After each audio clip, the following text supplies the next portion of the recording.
Penny with SwissWatchExpo. Today I'm looking at this beautiful Patek Philippe watch. It's a really special Calatrava. This is a 33mm mid-size ladies watch, and I think it's absolutely stunning. I really love a ladies watch with complications. You don't see them all of the time, so it's really fun when you do get a really elegantly made, beautiful watch with some really cool complications. This is a manual wide movement, and it has a seconds subdial at the bottom, and it's also got a moon phase, which is showing that it's a new moon right now. So you don't really see the moon, but you do see these beautiful stars.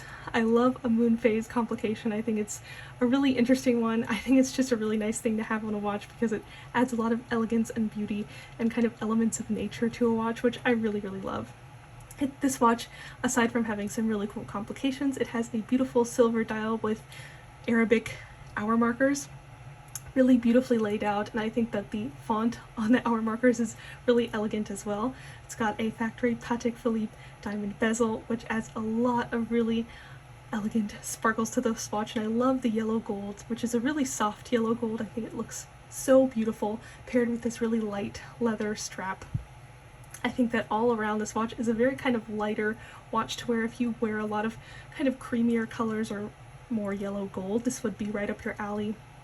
And this would be a perfect watch to wear. I think you could definitely wear this every day, but if you wanted to save this for special occasions, especially with this diamond bezel, I could see that happening as well. So if you're looking for a really special watch, a really cool ladies watch with some interesting complications, you definitely can't go wrong with Patek Philippe. They make some of the most elegant, beautiful, and timeless watches in the market right now. So this is a really special piece. I don't know how long we'll have it in stock because it's just so gorgeous. I could see it just going away any day. So if you have fallen in love with this watch, don't wait. You should definitely check it out right now at SwissWatchExpo.com.